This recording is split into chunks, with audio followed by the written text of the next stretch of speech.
Olá pessoal, bem-vindos à terceira aula da gestão de cadeia de suprimentos com o tema Fatores chaves e métricas da cadeia de suprimentos. Objetivos de aprendizagem: a gente vai descrever as medidas financeiras chaves para o desempenho da empresa, identificar os fatores chaves de desempenho da cadeia de suprimentos, vamos discutir o papel de cada fator-chave na criação de alinhamento estratégico entre as estratégias da cadeia de suprimento e a estratégia competitiva da empresa, e vamos definir as principais métricas que acompanham o desempenho da cadeia de suprimento em termos de cada fator-chave. O que são os fatores-chave? Então, segundo Furlan, eles representam aquelas poucas coisas que devem ocorrer de modo correto, mesmo em detrimento de outras que não estejam indo a contento para alcançar objetivos. Então, são os fatores básicos que devem acontecer. Quando a gente está fazendo esse tipo de análise, a gente precisa sempre olhar indicadores de rentabilidade. Então, a gente entendendo algumas definições financeiras, a gente tem alguns fatores que são básicos, que seriam conceito de receita, conceito de custo, conceito de despesa e conceito de resultado líquido.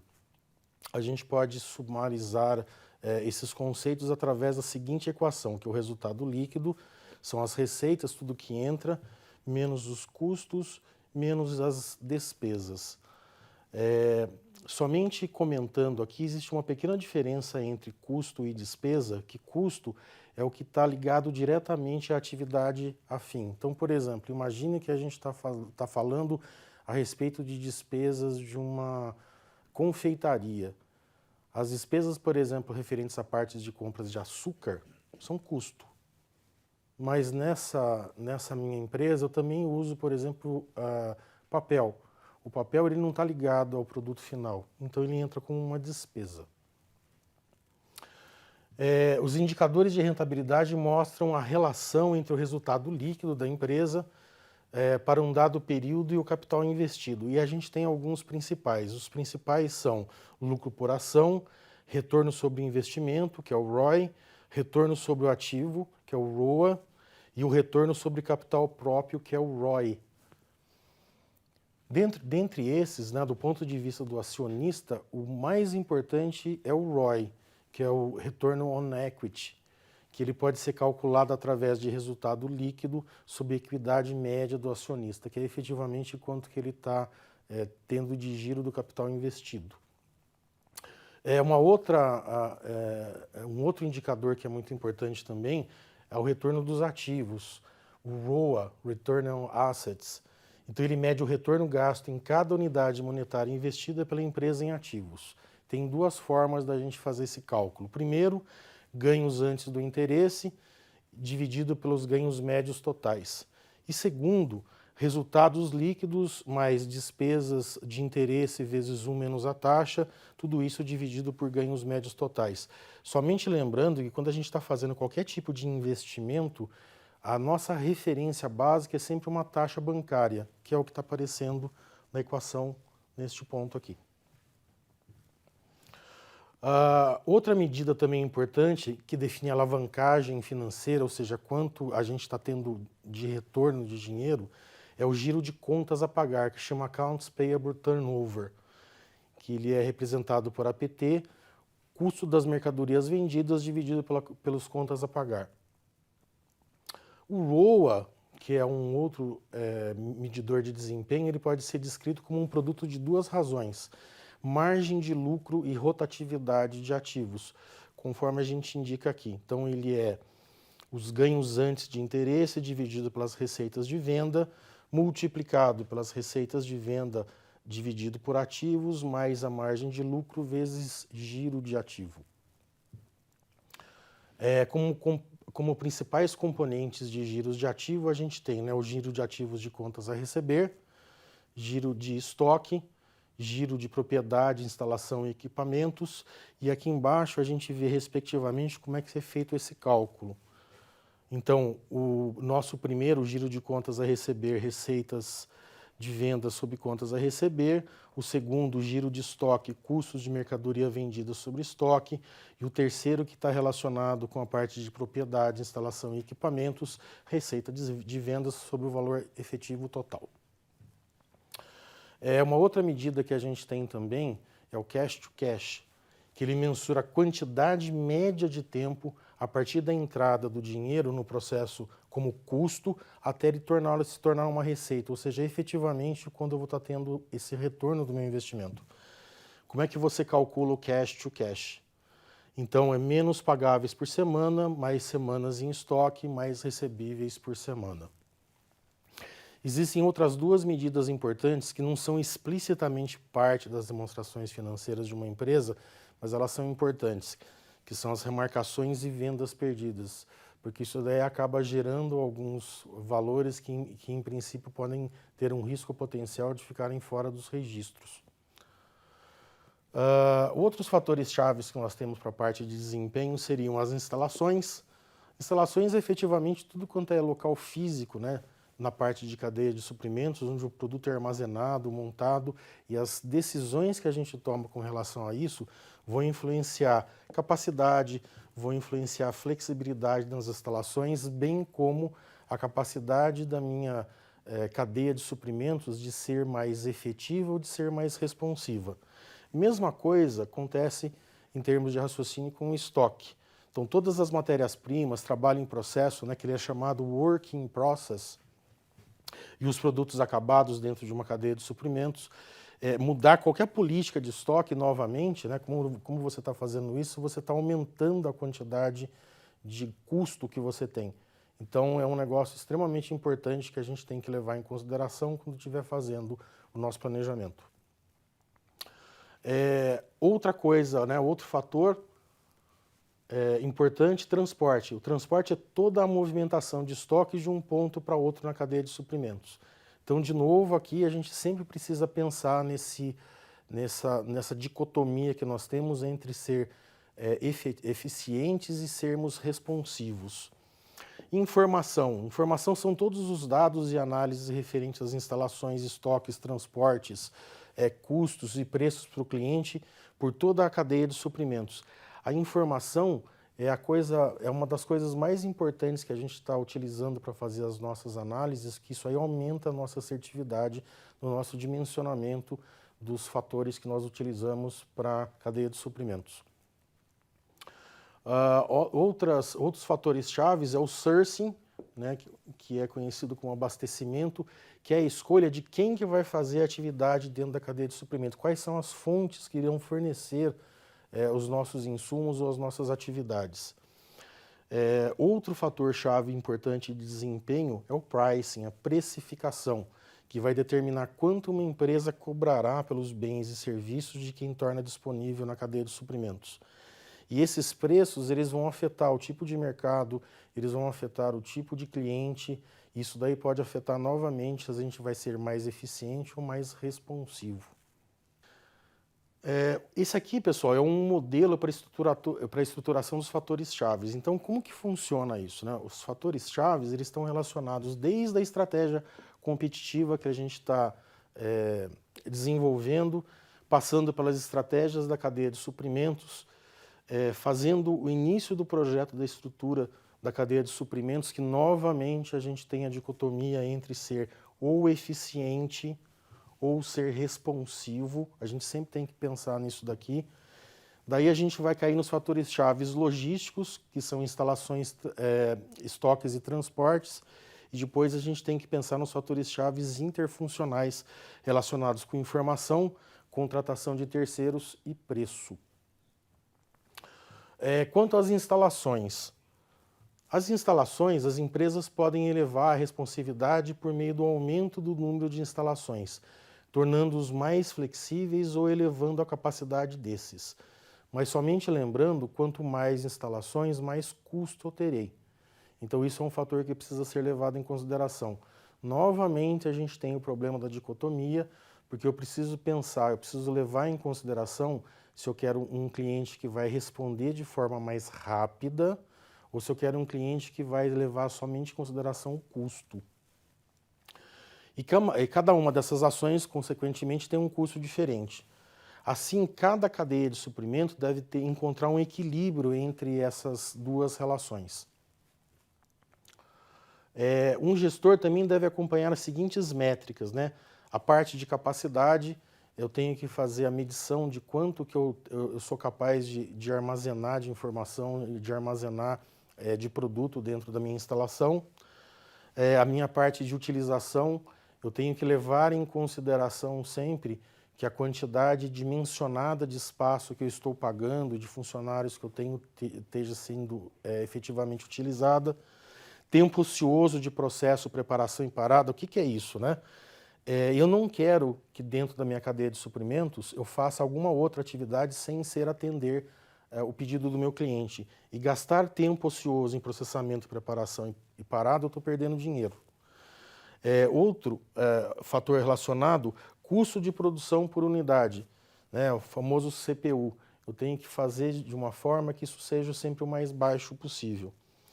E a outra, finalmente, o outro item, perda de qualidade. Por que perda de qualidade é importante? Porque isso aí me gera custo também, isso aí desbalanceia a minha equação de negócios quando eu estou fazendo o projeto da minha cadeia de suprimentos.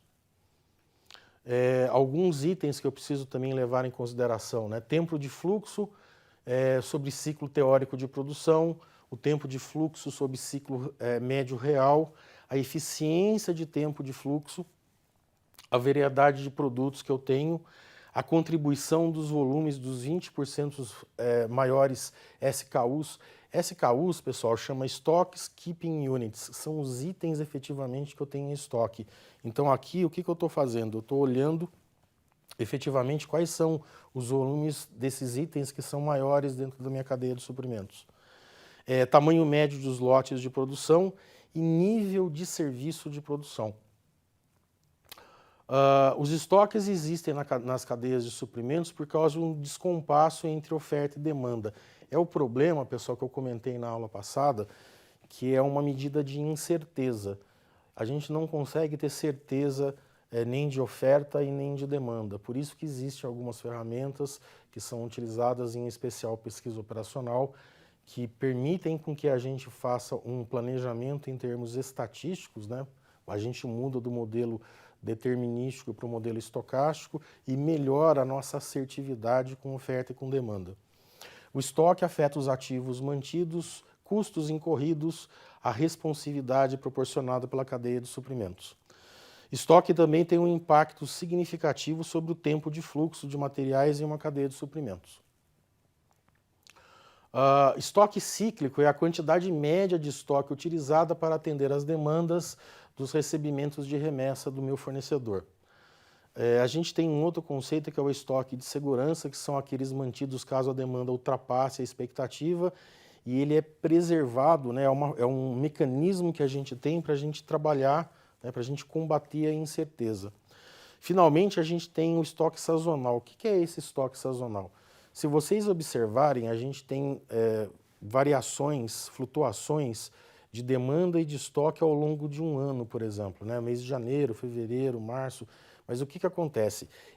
Essas taxas de variação que acontecem, elas são as mesmas se a gente comparar vários janeiros ou vários fevereiros de vários anos. Então, quando a gente está falando de um estoque sazonal, a gente está falando de um estoque que varia, mesmo tendo uma variação ao longo do ano, mas essa variação ela é igual se você considerar vários anos diferentes.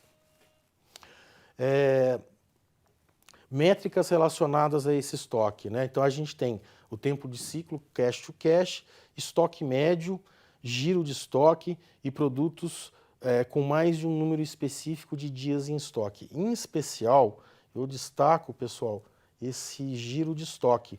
Esse giro de estoque está me falando quanto que eu estou fazendo efetivamente de dinheiro. Isso é uma das medidas mais importantes que a gente tem dentro da nossa cadeia de suprimentos. Métricas relacionadas a estoque, né? Tamanho médio de lote de reposição, estoque de segurança médio, estoque sazonal, taxa de atendimento, fração de tempo sem estoque e estoque obsoleto.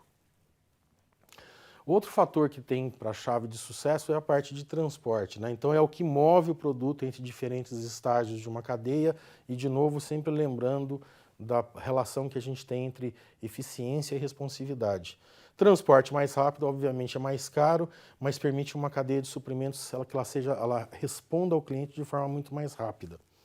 Como resultado, a cadeia de suprimento pode ter estoques menores e poucas instalações, então eu acabo ganhando com custo. Projeto da rede de transporte, ela é a coleção dos meios, né, dos modais locais e rotas ao longo dos quais o produto vai ser entregue. Escolha do meio de transporte é a maneira como um produto ele é movido de um local, de uma cadeia de suprimentos para o outro. Algumas métricas importantes que a gente tem na parte de transporte são custo médio de transporte e de recebimento, tamanho médio desse recebimento, custo médio de transporte de recebimento por embarque, tamanho médio do embarque, custo médio de transporte de envio por embarque e fração transportada por modal, né? Modal aqui, pessoal, entenda-se se ele é rodoviário, ferroviário, hidroviário.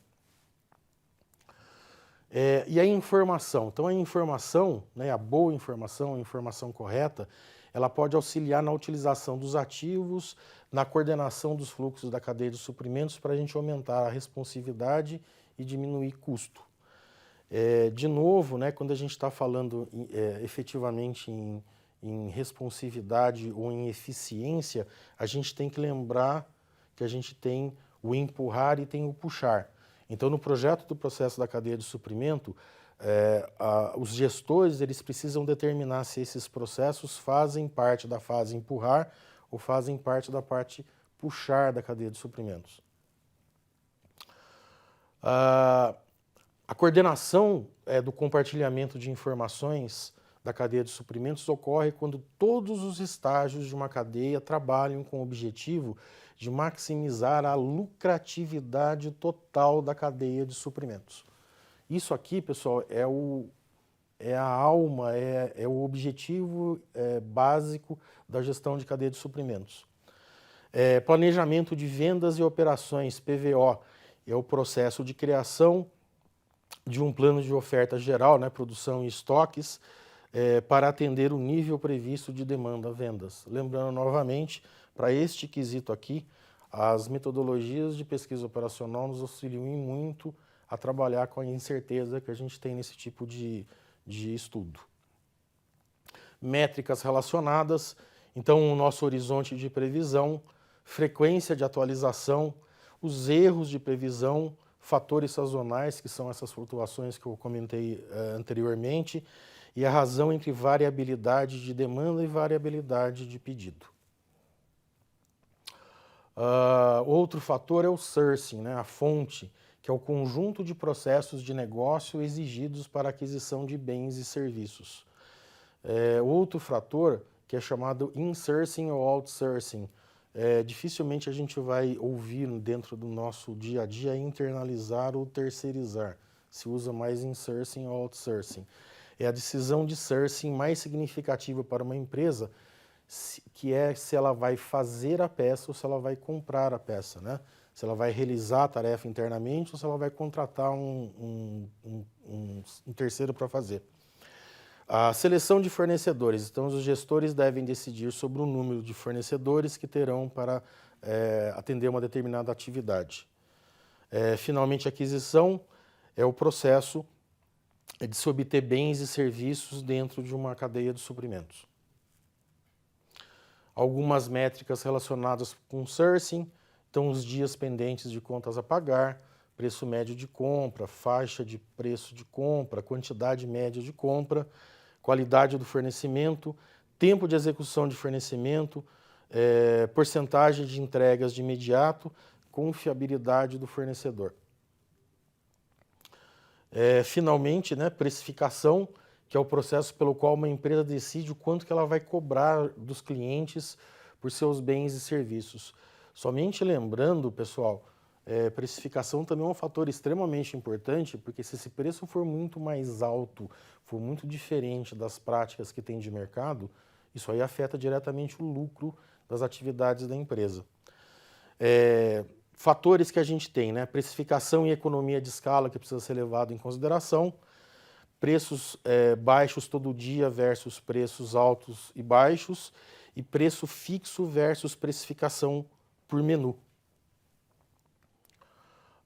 Algumas métricas relacionadas com precificação que a gente precisa levar em consideração no nosso dimensionamento: margem de lucro, dias de vendas pendentes, custo fixo incremental por pedido, custo variável incremental por unidade, preço médio de venda, tamanho médio de pedido, faixa de preço de venda e faixa de vendas periódicas. Bom, pessoal, isso encerra a nossa terceira aula a respeito de gestão de cadeia de suprimentos. Até a próxima.